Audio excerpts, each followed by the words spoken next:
detuvieron en la frontera cuando trataba de cruzar hacia Perú con más de $45.000 en efectivo. ¿Quién cruza una frontera con esa cantidad de dinero en billetes?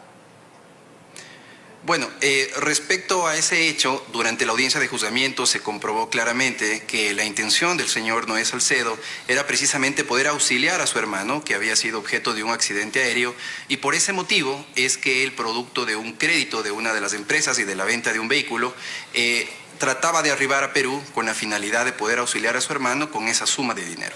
Pero ¿por qué habría de solicitar un crédito y de vender un vehículo a alguien que en sus cuentas y en conjunto con las de su hermano tenía $1.700.000? Bueno, recuerde usted, Lenin, que a lo largo del proceso de lavado de activos se ha comprobado que ese dinero no estaba líquido en las cuentas de los señores Salcedo, sino que era producto de la actividad económica de ellos y de varias de las compañías de propiedad de ellos durante varios años. Entonces, obviamente, para la asistencia que requería el señor Daniel Salcedo en ese momento, tuvo que efectuar estas dos operaciones financieras. Iba a Perú Noé Salcedo a asistir a su hermano Daniel, quien se había accidentado el día anterior en una avioneta que salió irregularmente del país justo después de los señalamientos por una presunta venta irregular de medicamentos durante la pandemia. ¿Por qué o de qué huía Daniel Salcedo? Mire, importantísima su pregunta para poder aclarar lo siguiente. Se ha dicho mucho respecto a que al momento en que se produjo el accidente, el señor Daniel Salcedo estaba huyendo presuntamente del Ecuador. Y al respecto, lo que me corresponde indicar con absoluta claridad es que el señor Daniel Salcedo no huía de nada. Al momento del accidente no tenía una orden de detención en su contra, no existía ninguna orden de prisión preventiva en su contra, de hecho no tenía ningún proceso penal. Él no huía de nada porque simplemente no existía ninguna acción penal en su contra. Huir de rumores, huir de noticias falsas que en ese momento se vertían era absolutamente ilógico, innecesario y no corresponde a la realidad de los hechos. ¿Y por qué salía de manera irregular en una avioneta que según su propietario había sido robada? Mire, respecto al tema de la avioneta, hasta el día de hoy, el señor Daniel Salcedo no ha sido objeto de ningún proceso penal, de ninguna investigación adicional, y más allá de lo que se ha dicho en los medios de comunicación sobre si la avioneta había tenido la autorización o no del propietario, entenderá usted que para que una aeronave salga desde el aeropuerto, pues tiene que cumplir con todos los protocolos de rigor, que de hecho sucedió.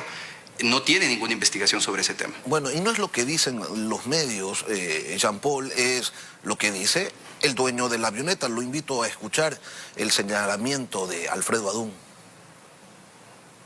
Yo soy el gran perjudicado aquí. Me robaron la avioneta, señor. Un par de locos y se fueron a estrellar en una pampa. Le han dado plata a mi piloto para que les preste la avioneta para una fuga premeditada, hecho a mis espaldas. Y el hecho de que no exista un proceso por aquello no significa que el hecho no esté lleno de irregularidades. Bueno, el hecho es que el señor Daniel Salcedo efectivamente contrató esta avioneta, se comunicaron en su momento también con el piloto de la aeronave, pero usted comprenderá que más allá de eso, el señor Daniel Salcedo como usuario pues no puede responder sobre los actos de alguien que además no solamente que era el piloto, sino que tenía el uso y el control de dicha aeronave. La Fiscalía acusó por lavado de activos y durante las audiencias insistía en que no se había demostrado el origen lícito de esos más de $45.000. Usted dice que esa plata salió de un crédito y de la venta de un vehículo, pero ¿por qué se movilizaba en efectivo?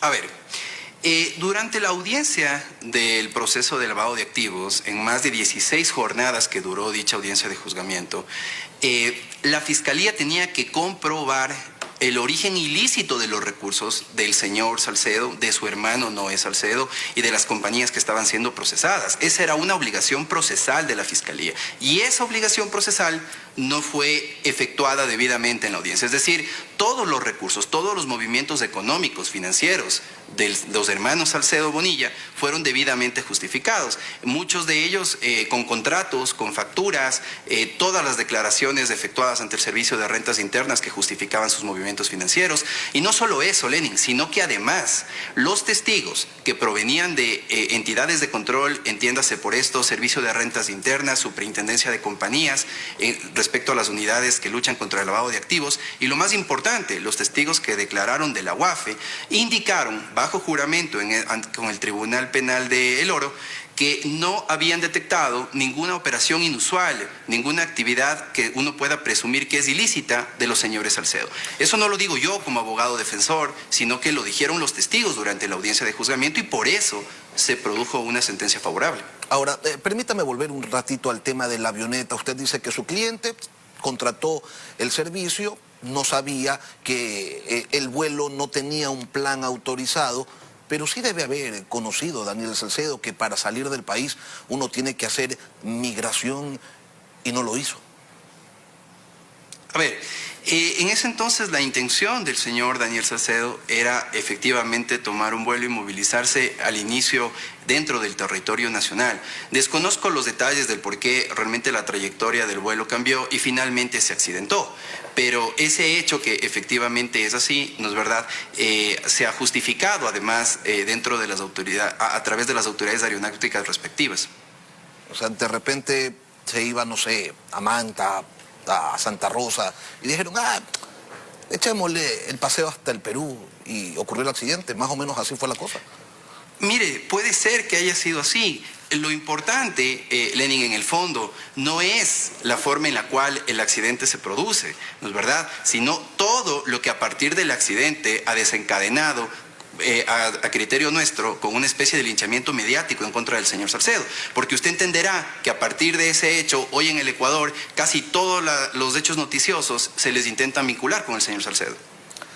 Hablemos sobre la ratificación del estado de inocencia de los hermanos Salcedo Bonilla en un tribunal del Oro, pero resulta que la Fiscalía ya anunció de manera verbal que va a apelar a esa sentencia, y no solo eso, sino que el fiscal del Oro ha sido removido de su cargo por inacción. ¿Cómo entienden ustedes esta situación? ¿También es un linchamiento contra su cliente? A ver, la Fiscalía efectivamente apeló de manera oral, estamos todos pendientes de que seamos notificados con la sentencia por escrito, y la Fiscalía, en uso de las atribuciones que franquea la ley, podrá presentar la apelación de manera escrita. Sin embargo, el fiscal que participó en esta audiencia de juzgamiento es una fiscal delegada desde la Unidad de Lucha contra la Corrupción de Quito, no participó un fiscal del Oro, Lenin. Como decíamos al inicio de esta entrevista, ese es apenas uno de los procesos que afronta Daniel Salcedo. Él tiene ya una condena a 13 años por peculado en la compra de insumos para el Hospital de Ceibos, otra condena a 4 años por fraude procesal por la salida irregular del país en una avioneta que habría sido robada, según su propietario. También está el proceso por delincuencia organizada y otro por tener un celular dentro de prisión. Ustedes sostienen que de todo Daniel Salcedo es inocente. ¿Quién es entonces el interesado en vincular a Salcedo en todo esto? Mire, ciertamente para nosotros, luego de haber evidenciado las pruebas que tiene Fiscalía para acusar al señor Salcedo, consideramos que efectivamente pueden haber intereses que no se pueden ver, pero que se pueden sentir en los procesos penales. ¿Intereses cuenta, de Lenin, quién? que eso es precisamente lo que buscamos que se esclarezca. Mire, en el proceso penal de peculado, Lenin, debe ser la única sentencia en la historia del Ecuador en la cual se condena a los procesados sin que haya existido un perjuicio económico para el Estado. Sepa usted que el Hospital de los Ceibos no pagó un centavo de dólar, no hubo perjuicio, y pese a eso han sido sentenciados los procesados. Y en ese caso, el señor Salcedo no fue el contratista, no ha sido intermediario, no presentó ningún tipo de oferta, no era funcionario público. Es decir, el señor Salcedo no podía de modo alguno interferir positivo o negativamente en la adjudicación de dicho contrato, y pese a eso está siendo sentenciado. Y usted decía hace un momento que el nombre de Daniel Salcedo aparece de repente en muchos casos, y sí, no solo en las compras irregulares de medicinas o de insumos hospitalarios, sino también en el asesinato de Efraín Ruales. ¿Se equivoca el fiscal que sigue ese último proceso al considerar que todo apunta a su cliente? Mire, en un Estado constitucional en el que impera el derecho, esas aseveraciones del fiscal que había seguido la investigación sobre la muerte del señor Ruales, a estas alturas debía estar ya destituido. Es absolutamente impresentable, Lenin, no solamente para el señor Daniel Salcedo, sino que incluso para la familia del señor Ruales, que el fiscal que llevaba la causa, ¿sí?, cuya instrucción fiscal ya se cerró, se haya permitido hacer un comentario de esa magnitud. Si él consideraba que el señor Salcedo tenía algo que ver en ese caso, tenía que vincularlo a la instrucción fiscal y no decir o salir al paso para luego manifestar que no sabía que las cámaras de televisión estaban prendidas, que no sabía que le estaban grabando, que no conocía realmente si es que esas declaraciones se iban a hacer públicas y peor aún, indicar que pese a que esa es una idea del fiscal sobre el caso del señor Ruales, no tiene ninguna prueba que sustente esa suposición de él. Jean-Paul Aigret, abogado de Daniel Salcedo, gracias por acompañarnos esta mañana aquí en Contacto Directo. Gracias, Lenin.